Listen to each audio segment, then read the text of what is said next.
Hello, everyone, and welcome to Parenting Stuff I Wish I Knew Sooner and Want You to Know Now. I am your host, Erica Desper, founder of the Center for Confident Parenting, and a mom who seems to learn everything the hard way. And now I'm on a mission to talk to parenting experts and also parents who are experts on their own kiddos, just to talk about what we've learned along the way and can share with you. And today I'm super excited for my guest, Shannon. Shannon is a mom of 4 young children, ages 4, 6, 7, and 8. She's in a 2-mom household with some biracial children and various special needs. It's a lot for me to even say. I'm sure it's a lot to live. Shannon, thank you for joining me today. Excited. Me too. I have been sort of watching your family grow because we have a professional connection. I just think there's so many amazing aspects of it. I'm sure there's some very challenging aspects of it too. So for anyone that doesn't know your family yet, just tell us a little bit about who you are, how and why you came to be together, and we'll go from there. So I am married. We are in a same-sex 2-mom household. I met my wife Lindsay about almost 15 years ago, and we got married in 2011. And shortly after that, we were like, we want to have kids. So we started to see what that process would look like for 2 women. It didn't go as originally intended as far as, I mean, we tried to get pregnant for several years through IUI and IVF. So we started looking for alternative options to grow our family. I work with kids with special needs, and there was a little boy whose caseworker came in and said, you mean this child's available for adoption if anybody's interested? And I was like, yes, very There's interested. your alternative. Right, yeah. I'm like, this baby? Like, and he was so cute. Oh my gosh. That So helps. yeah, we started the process to foster and with the plans to adopt our son, who he is now adopted. His name's Jesse. Jesse has Down syndrome. And I first met Jesse through my work when he was 6 months old. He came home to us when he was 2 and was adopted when he was 3. During that time of the adoption process to get him home, we had to cross state lines. Not that it was a big state line, but we had to cross state lines. So going between the 2 different states and their rules as far as fostering and adopting and same-sex families. So we had a couple hurdles to get over. We tried to do IVF one more time, and we got pregnant. That was our 8th round of either IUI or IVF, and so we knew Jesse was going to come home, and we got pregnant. It took longer than expected for Jesse to come home. So the way it worked out is Jesse came home September of 2019, and 2 weeks later, Reagan was born 4 weeks early in October of 2019. So we went from 0 kids to 2 kids, one being a 2-year-old with special needs, and now a newborn in the NICU. What did I just do? That's kind of what I'm thinking. Right. I was like, what did I just do? But we got the hang of it. There were definitely some issues, some hurdles, some learning curves. At the time, Jesse's adoption wasn't finalized. In order to adopt, the child has to be in your house for a certain period of time before you can even file that paperwork.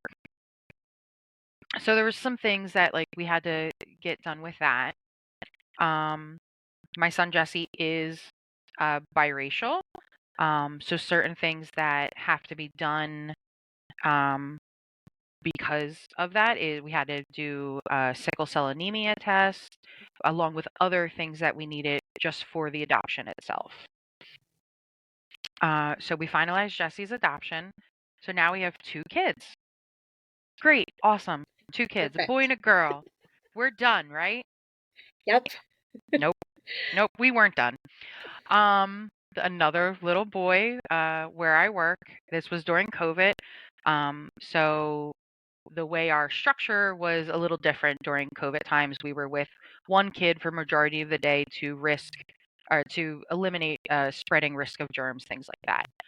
So I was with this little boy for 8 to 10 hours a day. And one of the things I would do with him is Zoom calls with his caseworker, uh, just because the caseworkers weren't allowed in the building because of COVID, but they still needed to see the child, talk about the child, things like that.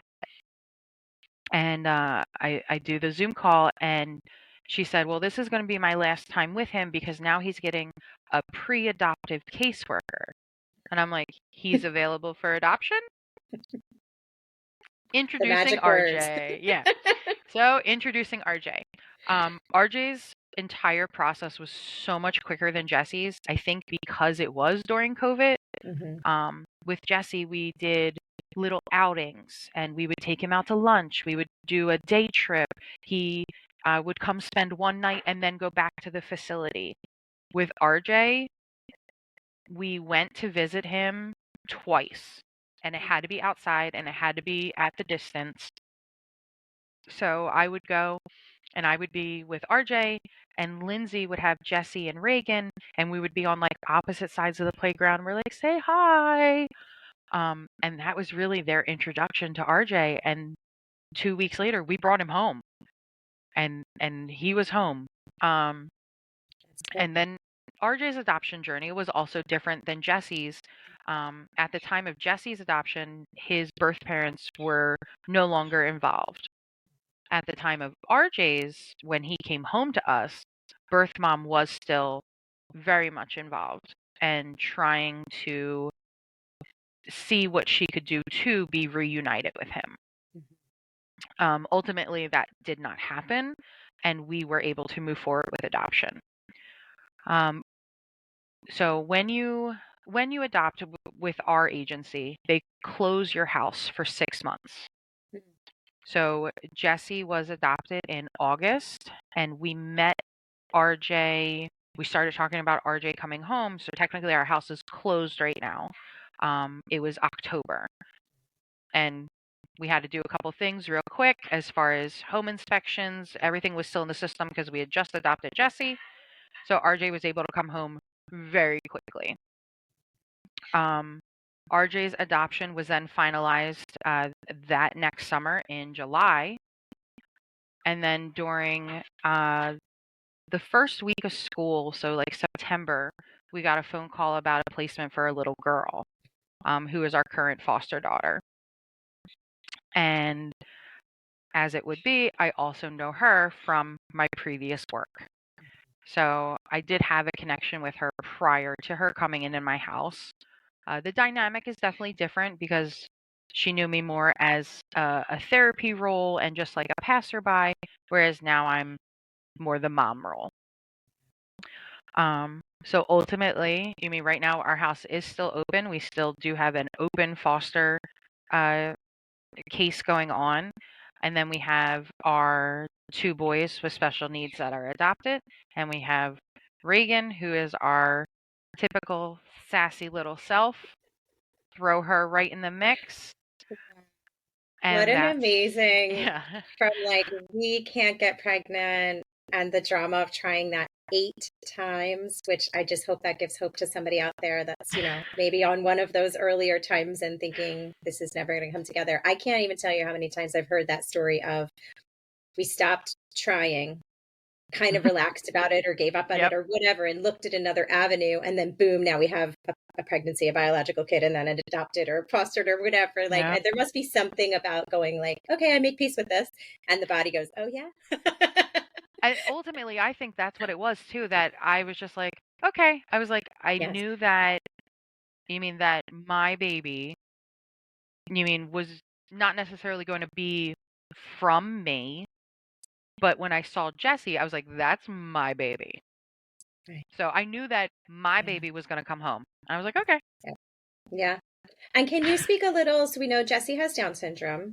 Yeah. RJ, did you want to speak to what his needs are? I know they feel a little more complicated to me. Yeah. Yeah. So we'll start with Jesse. Jesse does have Down syndrome. Since he's been with us, we have gotten a diagnosis of autism as well. We're finding more and more that Down syndrome and autism are coming to be more a dual diagnosis than Okay. previously thought.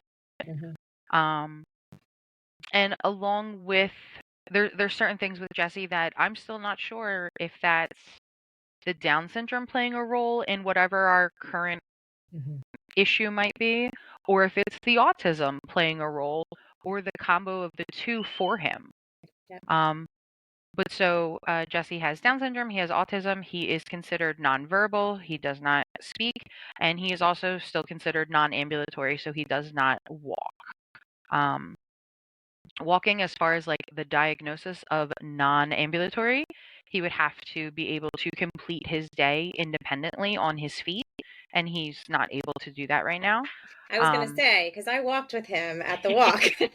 yep. So It was just super as exciting. yes, just as of last year, it was 2022 in November, he took his first steps and he was 6 years old. So that was very exciting. Very. Um, we just finished a round of PT at DuPont, and the starting um, measurement for his walking with the PT on the first week was 50 feet. And at the end of our 8-week sessions, he did 225 feet, which is awesome for him. So we just got to keep building that stamina Congratulations. and hope that he can continue to go with his walking. But so that's Jesse. Jesse also has a feeding tube. So Oh, he has a that's what G I was tube. thinking of. He has a G tube. It's in his stomach, and he gets his water and medication through that tube. He does not take thin liquids by mouth orally. He's not safe for that. He doesn't know what to do with it once it's in there. That is part of the Down syndrome. The muscles, very kind of floppy muscles all around. So that goes to the walking. His legs are kind of like floppy, that low muscle tone. It's Mhm. also the same thing in the throat. I mean, I didn't realize how much muscle goes into swallowing a thin liquid Sure. to keep your airway safe in that Right. aspect because we just take a drink. Right. Um, so that's Jesse in a nutshell. And then RJ has a history of a drug overdose that resulted in a traumatic brain injury, which is a TBI for short. On top of that, RJ also has autism. Since he's been with us, he's also been diagnosed with cerebral palsy and epilepsy. Mhm. We're unsure if the cerebral palsy and epilepsy were present prior to the drug overdose or if they are a result Mhm. of the drug overdose and just how his brain is functioning now. Um, both boys have had great gains. When Jesse came to us, he received formula through his G tube. Now he eats all of his food by mouth. It's a different texture. Everything's a pureed, so like a yogurt mashed potato texture. But all of his calories are through his mouth, which is awesome. When RJ came to us, he also had a G tube, and his G tube is out. It's no longer even there, which is also Very awesome. exciting. I was say Yeah. when RJ came to us, he was nonverbal. He is still considered nonverbal, but he has so many more words now and is really working on expressing himself. And that's where we see the autism come into play. So all behavior is communication, and Yeah. we're both really learning that. And who uses a communication device? So both boys have their own. RJ's is more a typical communication device that people think of as far as it's a mini iPad. He has different buttons. He can touch to tell us his wants and needs, make a sentence, Hmm. things like that. Jesse's communication is PECS, which is the picture exchange Mhm. communication, but it also has a tangible and voice output component. Okay. So on Jesse's device, it's a Prox pad. So it's about this big, and there will be the PEC, so the picture of what we're talking about. If we're going to get ready to eat, so there's a Mhm. spoon. Then there will also be an actual spoon, Mhm. and then a voice output part that will say spoon or eat. Okay. So Jesse's is a little bit more involved and not as streamlined as RJ's device. Mhm. You mean RJ can carry his device around with him, whereas Jesse, I call it his suitcase of communication, uh, because it is just a very large computer bag with all these different tangible uh, Right. prompts. So he gets a visual, he gets a physical, tactile. You mean this is what we're talking about, and then he gets that auditory input as well, as far as this is what we're talking about. Right. Gotcha. Um, It's and the amazing. hope the It's hope a with lot. that is that he will. It is. um, the hope with Jesse is that he will see the peck and hear the auditory output and start putting those together, and we can go for a more streamlined device, typical or similar to what RJ has. Excellent. And then your foster daughter. Mhm. Did we talk about her needs? Not yet. Uh, Oh man. my foster daughter has what's called short gut syndrome. When she was born, her intestines did not function the way that they should. She ultimately ended up having most of her small intestine and her bowel removed in order to stop infections and things in her body. Because of that, when she was younger, she had a colostomy bag, and she has a central line, which we use for TPN feedings.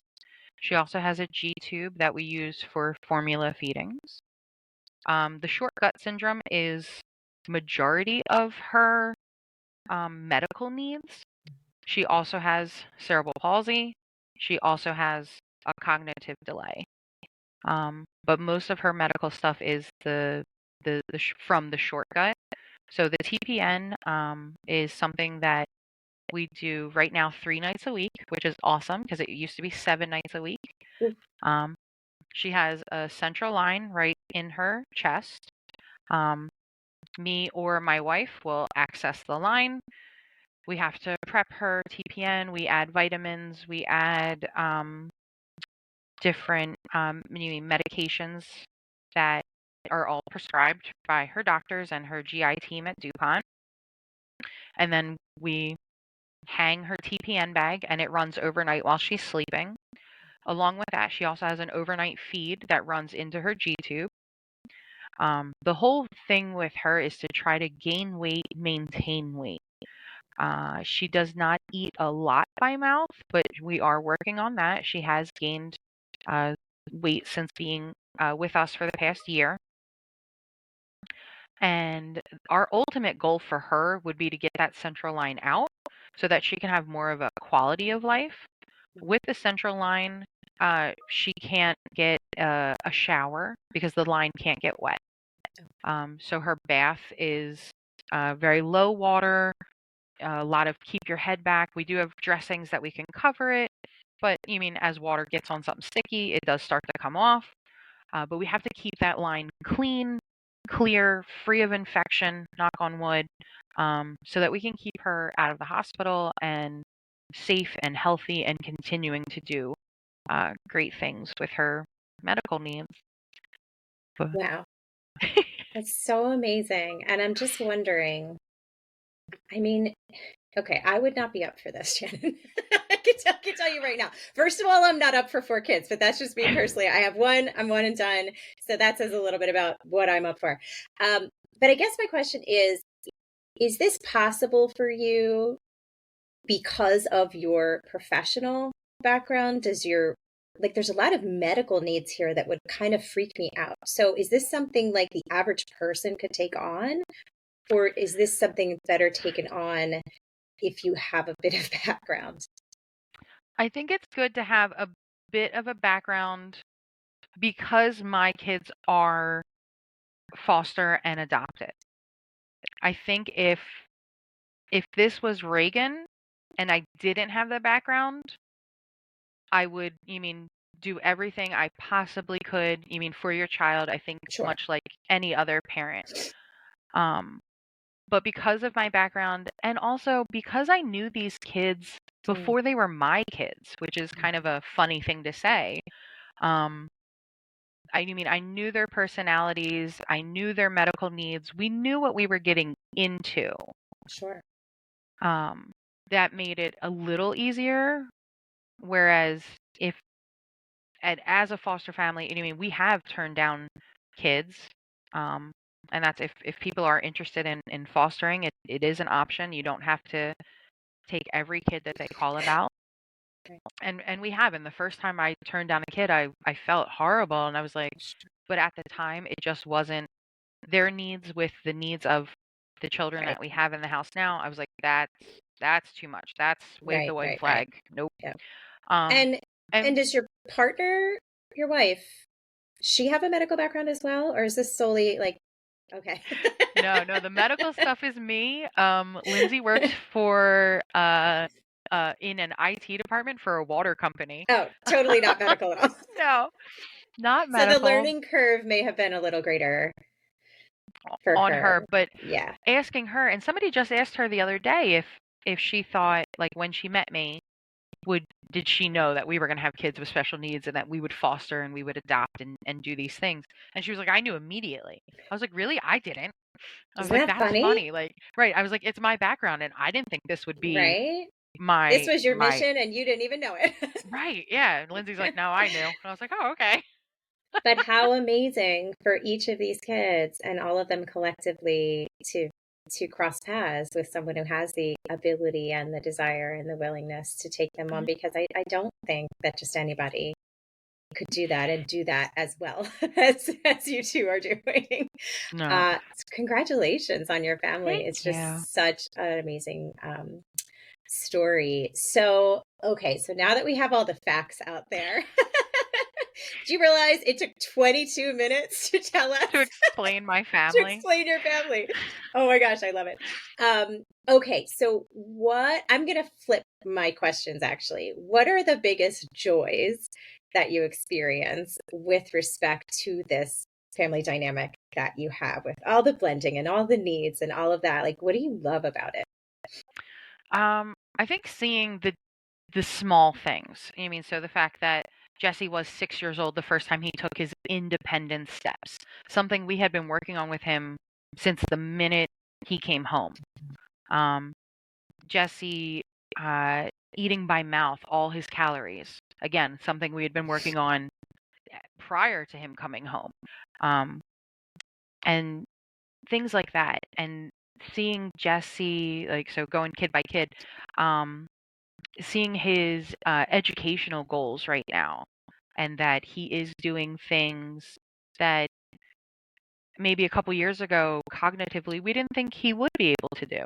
Mhm. And he definitely still has um, some challenges in his educational day, but just seeing that, Jesse does know his numbers right now from 1 to 5, and he will pick out a number if you request it. It's like, wow, that's I didn't know he could do that.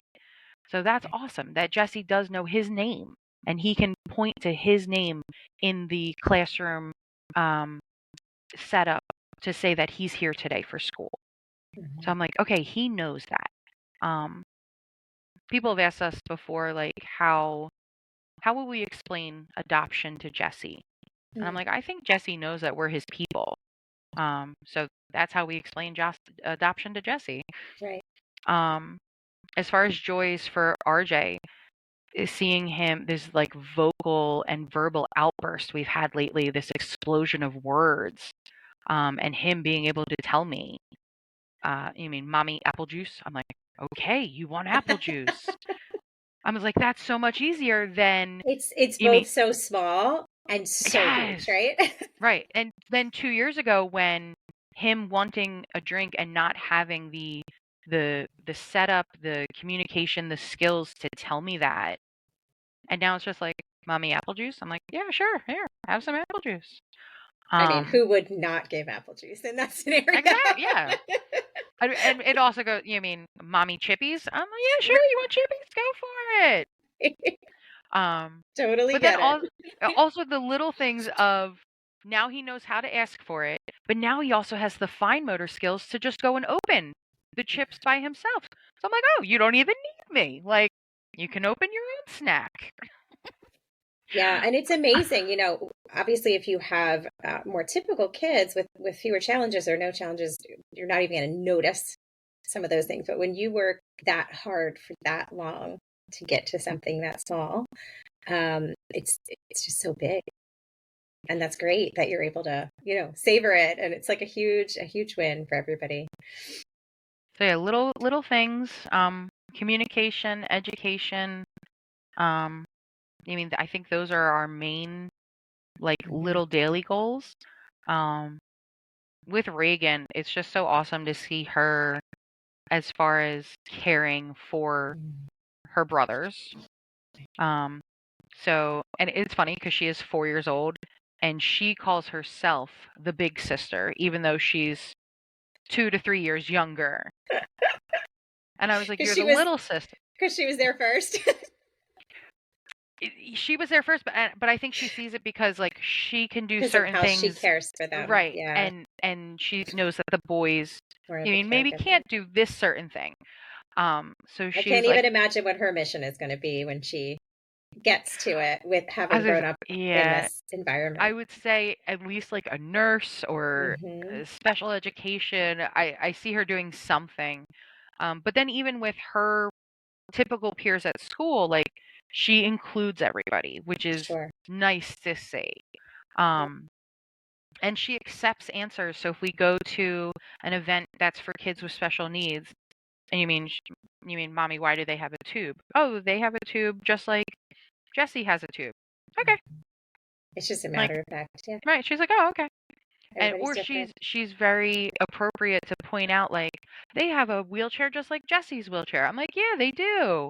Whereas other adults, I think, trip over that, and they're like, your stroller. I'm like, no, it's a wheelchair. It's fine. You can call it what it is. It's a wheelchair. Right. Yeah, we're all so nervous about saying the wrong thing that sometimes we just make it worse, right? Right. Awesome. Yeah, I'm sure there's so many joys sprinkled in throughout the day. What about the challenges? You've obviously overcome and adapted to so many of them, but I don't know if you want to answer this going back in time or just what the current challenges are. And with respect to anything, fostering, adopting, special needs, the blended children, the being a same-sex couple. I just imagine you navigating the world with this brood and everyone doesn't look the same, right? And there's got to be a lot of like, whatever, noticing that. And I'm sure it comes with a lot of challenges. So what do you feel is the most challenging thing right now or back then?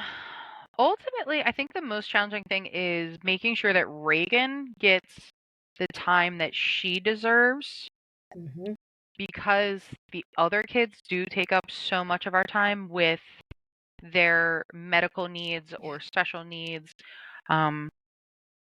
Whereas Reagan, I can say, Reagan, go get a snack. Reagan, go get yourself something to drink. Right. While I have to prep formula for my foster daughter or get meds ready for the boys. So it's not, I feel like I'm prioritizing and I don't want to do that. I want all my children to feel like they're treated equally, but there are some certain medical things that have to take precedent in the day. And that unfortunately means that I can't do dress up right now with Reagan. So trying to find the balance between the special needs and my typical daughter, it would definitely be the challenge right now. I can imagine that. But ultimately, the challenges throughout, the day, like the days are long and the years are short. Is that Is that the saying? Something like that. Yeah, We'll call it that. I'm like, I'm like, is that it? Um, but yeah, but like looking back now and the things that were a challenge, you mean just one chapter ago or two chapters ago are not the challenge for the Mm. chapter we're in now, and they're definitely not going to be the whole book. And I think So, that's honestly true. I don't think that has so much to do with everything you've told us so far. I think that's just the nature of parenting and maybe just life is like, I found that with my own son. Like, first of all, I had to make peace with the fact that there would always be a challenge. Something would always feel challenging. He's just not an easy kid. One of the reasons I just did one. But then I also had to realize that whatever felt challenging would not feel challenging forever. It would ease up. It would also be replaced by something else that felt challenging. But then, it kind of all, just nothing is forever. The good, the bad, none of it. And I can definitely relate to that. You mentioned the balance, and that made me think of where in this picture is there time for Shannon or Shannon and Lindsay? There just are so many needs that sound to me very time consuming, very energy intensive. So what do you do to refill your own cup, if that's even a thing? And how do you make that happen in all of this? we have a really good balance, which is nice. So, as far as I'm more of a night owl, Lindsay's more of a morning person. So, there are certain meds that our foster daughter has that have to go up at a certain time. Right now, that time is 11 p.m. Mhm. Lindsay's normally asleep by that time, but those meds have to come down, and the morning routine starts about 5:30 in the morning. Mm, So if it was just me doing that, that's 11 p.m. I'm hanging a med, and then you mean I need my time to settle down and go to sleep, and then 5:30 we're up, we're ready to go. We have to start meds and have the lunches and get everybody dressed and out the door. So Lindsay is a morning person, which is great. So I'll stay up late. Lindsay will do the morning stuff, and then we kind of meet in the middle. Um, so that's like the day to day. But that also gives us time to kind of relax. I would say on the other parent's time. right. So she lets me So almost sleep like in a shift little. work. Yeah, yeah. Hmm. So she lets me sleep in a little. She goes to bed, and I take the nighttime shift. Hmm. Yeah. Um, but as far as like just refilling and finding time for us, we've definitely gotten opportunities this year more, I think, than in the past 4 years that we've had children. Um, we've been finding more time for to do things that we like. So whether it's a concert or a show, or even going to a movie for a couple hours, and we had to be okay with it. Like we're not going to have a Friday night date night most likely, because finding a babysitter that one can be okay with our kids and I trust with our kids and all the medical needs, there's still that chance that I'm going to get the phone call of RJ had a seizure. You mean something happened to foster daughter? Hmm. Jesse had this, whatever. So, boom, we're going to change and shift and take care of that right now. Um, but so we had, like, for Valentine's Day coming up, we are going to a morning, it's like a board and brush painting with a twist type thing, except it's mosaic, making a Turkish lamp. Ooh, I've I seen know, it those. looked really cool. I love that But kind of stuff. it's at 11 a.m. So all the Okay. kids will be in school. So we can go do that together. We can have Valentine's Day and do our couple thing. It's just not going to be at You night. just have to think of it differently. Right. So I mean, we'll do a noon movie and be out and home in time for bus pickup, but we still got to go see the movie. Right? So we still got our time together. Just a little Uh, outside the box. right. We I mean, just look, went. everything else about your family is outside the box. So Yeah. your date nights can be too. What? Yeah. What box? There's no box. What is a box? Yeah. Yeah. We are a triangle, I love it. octagon. Yeah. I don't know. We're definitely not a box. It's okay.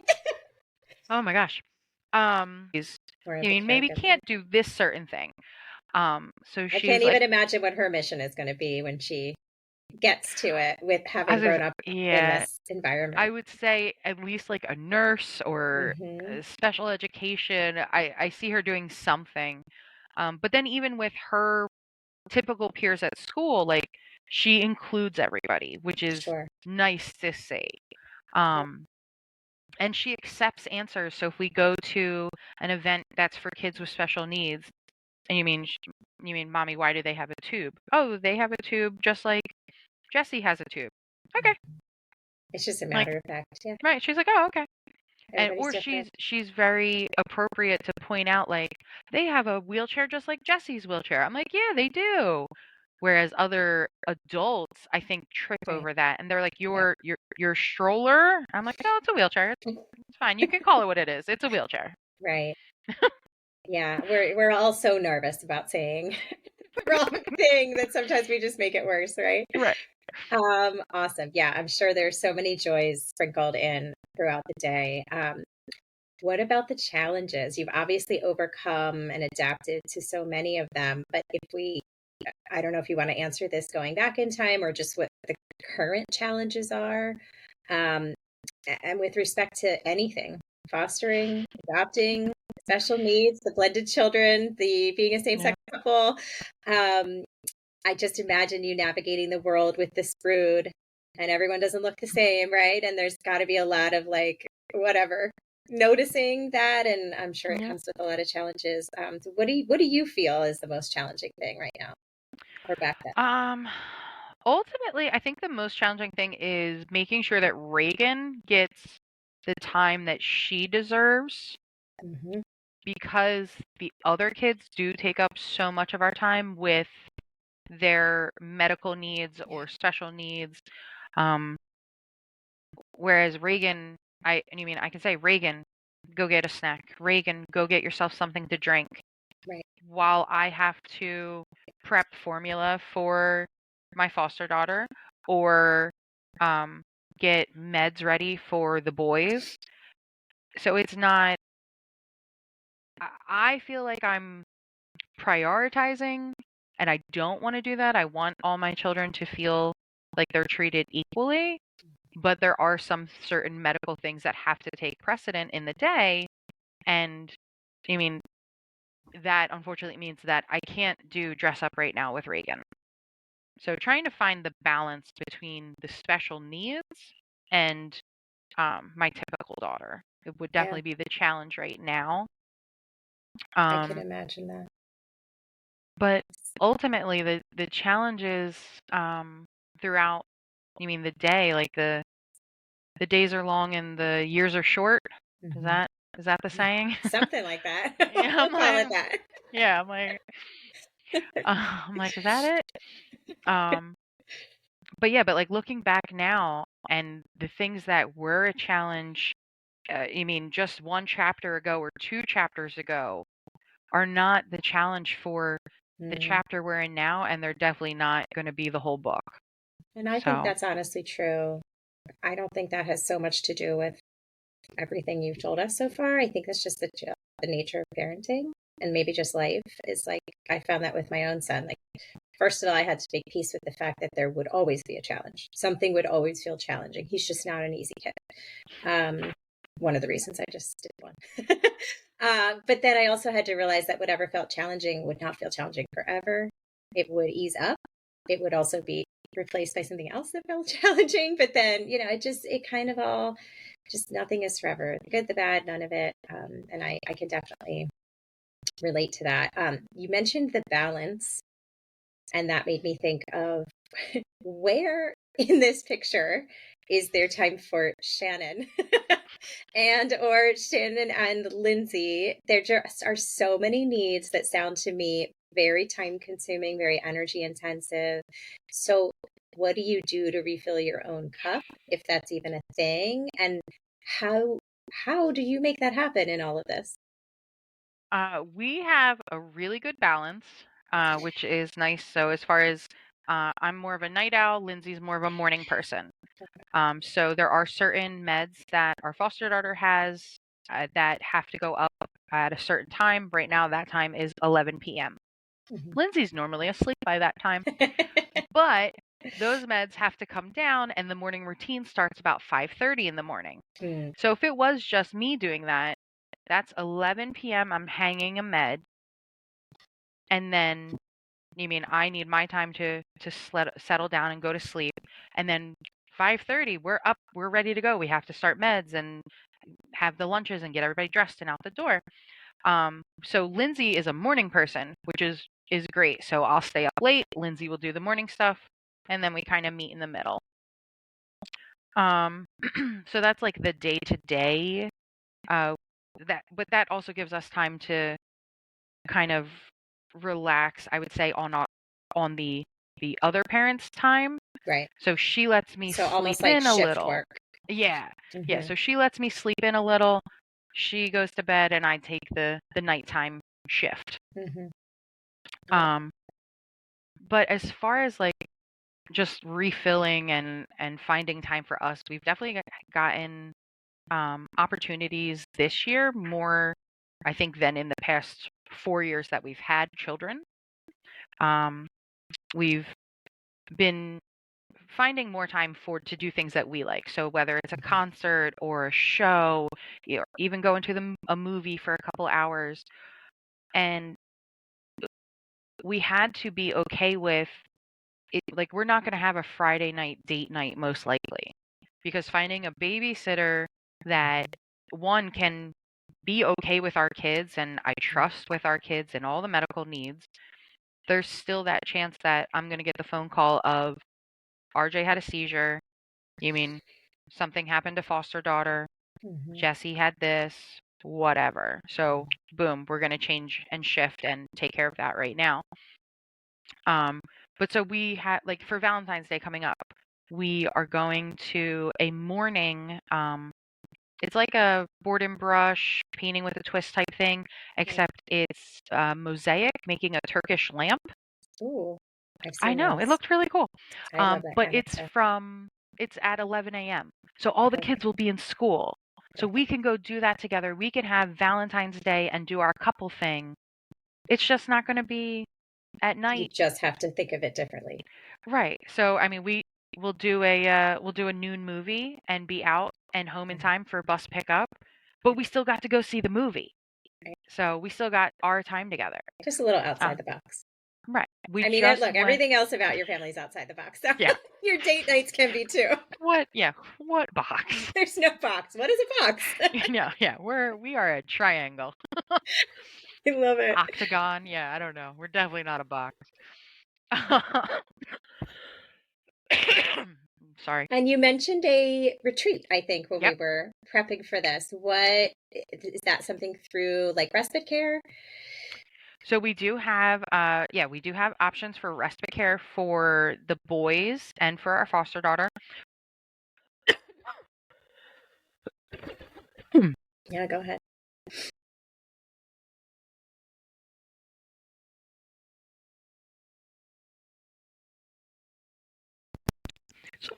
It's okay. Oh my gosh.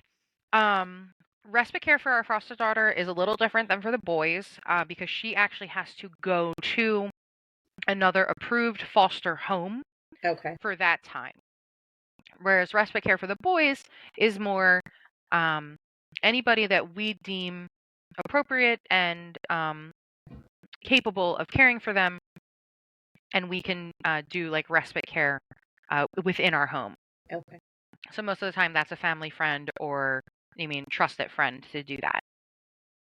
But the retreat we went on was through the Down Syndrome Association of Delaware, and it was specifically for moms of kids with Down syndrome. And much like we're talking about now, it's what are the challenges, what are the joys, and things that I wanted to get out of it.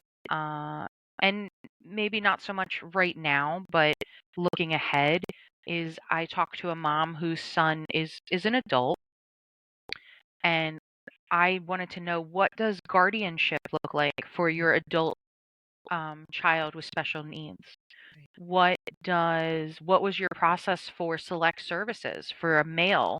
Because they still have to um, register for the select services, which would be if we ever had a draft again for the war or Mm, military. wow. Um, so we still have to, as you mean, a boy mom, we're still going to have to do that with Right. Jesse and RJ. But there are different steps because they are special needs, and that would not be an appropriate path for them. Sure. Um, But you get but to do all even the fun red tape anyway. right, yeah. So, and I just like, what does that look like? Do I need a Mhm, lawyer now? What does guardianship of your adult child with special needs look like? mhm, And they're like, oh, you have so long. I'm like, mhm. I know we have so long, but I still want to know what And it what looks comes like with it. and what's the financial component Right. to that, as far as, do I need to start putting away money for a lawyer? Um, Mhm. we talked about um, the retreat. We talked about a lot of joys and a lot of things, but then we also just swapped stories of what what CPAP mask worked best for your child with Down syndrome. Um, You mean, what spoon did you use to get your child to accept food in their mouth? Right. What shoes do you wear to go over the orthotics? Mm, So just little things like that that are part right. of our normal day to day. I mean, we found the shoes that fit. We found the CPAP mask that works. We found, um, just the different little things. And now we're good. And that chapter's done and we can move Right. on to the next chapter. But when Well, you're and your in that, challenges are so specific. You can't just have the ordinary village. You need a village of right. people who have experienced those types of questions and challenges. Yeah, so it was interesting because somebody was like, somebody said they just realized that they're going to have to probably buy diapers for the foreseeable future. And most of us think of diapers being done around 2 or 3. Right. And it's like, well, no, I have a 6 and 7-year-old that are still using diapers. They're like, how do you do that? I'm like, oh, call your insurance company. You can get Hmm. diapers, you can get things, and people just don't know. Right. Much like this retreat, we found a group. A Mother's Rest. And they do Hmm. retreats like this all over the country for What a moms with kids with beautiful special needs. organization. And even if it's just that time for you mean one person in the parenting to be away and have that time, or we were lucky enough that we had both people, like both of our parents, Hmm. me and Lindsay both got to go, um, to just talk about, you mean, your kid, because at the end of the day you love your kid. There are challenges and there are frustrations, but you love that kid. Yep, absolutely. I'm so glad you both got to do that. I did not prep you for this question, so forgive me. But going back to what you were talking about earlier about the things that the boys have accomplished and learned to do, um, I know you can speak to this very passionately. Can you talk about a little bit about presuming competence? Like, I think we make assumptions about kids with needs, or they'll never be able to get out of diapers, and sometimes that's the case. Other times we just don't know that they're capable of getting through the toilet training process with Yep. appropriate accommodations and tools. Same with communication. So why do you think, having this experience with these kiddos, why is it so important to presume competence, or is that even what we should be doing? Always. I think we always have to set the bar, you mean, higher, and still aim for the stars. And you mean, we're going to find a happy medium. Mhm. Um, Specifically with potty training, both boys have surprised me so much in what they are capable of doing. Even if it's they go and use the potty appropriately one time a day. I'm like, Mhm. that's one time a day that I did not know you could do, and shame on me for Right. not. Right. For yeah, benefit of the doubt that you can do this. Mhm. And then I think there's also the other side of it where people see specifically my children and they're like, "Oh, they can't do anything." I'm like, "Yes, they can. They're fine." I'm like, Right. Don't coddle them. Mhm. Don't hold their hand as far as whatever we're talking about in this situation, because they can absolutely do it. But if you give them that coddle, if you give them that, like, "Oh, I will do that for you." they're absolutely going to take it. They're That's like, just, and I okay, think that's any right. kid. Yeah. Like, "Oh, okay, you wanna do this for me? You go ahead." Particularly the ages that they are. Yeah, I'm like, "No, no, no, no, no." I'm like, "They can do that. Don't do that for them." Yeah. So, yeah, and Yeah. just I mean, different things that we're learning every day about them, about ourselves, and even presumed competence for myself. Like, "Can I do this? I didn't know I could do Right. this. Well, I'm doing it, so I guess I can do it." Good thing. Good thing you can. My goodness. Yeah, I think that's really important for us all to remember. And I think sometimes it's just about modifying the task or giving a tool that can help it be within their reach. Fortunately, in the special needs community, there are lots and lots of tools. But even with our typical kids, if they aren't capable of the step that you're asking them to do, like, so break it down. Like, what are they capable of? Let's work on that. And then, they can't pull their pants up and down. Maybe potty training is going to be a challenge. So let's focus on doing that or eliminating it somehow. So I'm a big fan of that. Back to the fostering. If a person or a parent is interested in fostering a child, where or how would you suggest they start just even information gathering? What avenues are available to them? Start with whatever your, state is. So your state's, child development or child family unit. So it's different. It's called different things in different states. Um, I think New Jersey is DFS, Division of Family Services. Um, so whatever your family service unit is in your state, start there. There would be some type of foster parent classes. We took ours. I think it was 12-week program, and they went over just the different things, like what expectations for the house, financial expectations for you, and then expectations for the kids. And that's where you'll learn more about. Um, there's a whole bunch of stuff about like the trauma, like the reason the child is in foster care Mhm, is traumatic. mhm. It might not seem it, or it might have been like, well, this one instance and then they were removed. Yeah, that's what it looks like on the surface, but what were they in before that? So there is that trauma. Where did Okay. they go that night? If they went to Mhm. an emergency placement, if there was not an emergency placement and they went and spent the night in the hospital because that's where a bed was, what was that? Um, so all of that trauma you will learn about in the foster parent classes. And then at the end of that, we were certified to foster in our state of Delaware. Um, I'll tell you now, they will look at your financial stuff. They need to know that you can financially support your household Mhm. without um, the stipend that will come to help assist caring for the foster child. When I say stipend, this is not going to pay your bills. You are not buying a brand new car. This is to assist in covering the water, food, electricity, Mhm. and clothing needed for that child that you're now taking in. Okay. Um, I saw a lot of people kind of drop out when they got more into that Mm, financial component. mhm. And then also people dropped out when they started talking about the trauma Mm, that the kids you're bringing into your home could have witnessed or been exposed to. yeah. Which is probably um, a good thing. I think that's why they have that information built in there, so you know what you're yeah. getting into. And of course, I think I don't know if it's a misconception or it was based on fact in the past, but that people would foster for the stipend, but then they wouldn't give good care. So all those annoying rules, I'm sure that they're in place for really good reasons. That's great though, that it sounds very, very thorough to get everybody really prepared and filter out people who will never be or aren't right now. And I Awesome. mean, if you have a child in mind, so like Jesse, we were interested, Right. we knew we wanted to adopt Jesse.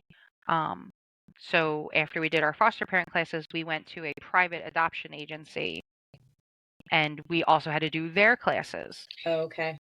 Um, because at the time we had just moved to the state of Delaware. Delaware required us to get all of our backgrounds done in our previous state, which was Pennsylvania. So we had to do all the background checks in Pennsylvania. We had to do all the background checks in Delaware. Jesse was from New Jersey, so we had to do everything in New Jersey as well. So technically, we are licensed to parent in 3 states. So I think you need to start your own podcast, and I'm naming it Licensed to Parent. You are the second person to suggest that in like 2 weeks. I love it. I will promote the heck out of it for you. I'm so fascinated with your family, as everybody can tell, and I feel so grateful that I came to know about you guys the way that I did, and get to see the kids grow and accomplish all these things, and it's helped me learn about a lot of things that were just never even on my radar, and hopefully I will do that for someone else as well. I super appreciate your time. I have one more question I want to ask before we wrap up. What is one thing that you've learned on this parenting journey that you just told us about? Hopefully something we haven't touched on yet, that you wish you had come to find out sooner and can share with somebody now. I think ultimately, whatever your plan is, whether it's the plan of how your child will come to be, whether that's getting pregnant or IVF, like getting pregnant naturally or IVF, or what your plan is for that child, whether it's a boy or a girl, or what they will become, it's not going to be that.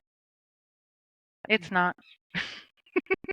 And be okay with that early on, and things will go a lot smoother, and will be easier in the fact that, well, you knew it wasn't going to come out like that, so it had to come out some way, and this is how it's going to come out, whatever's in front of you right now.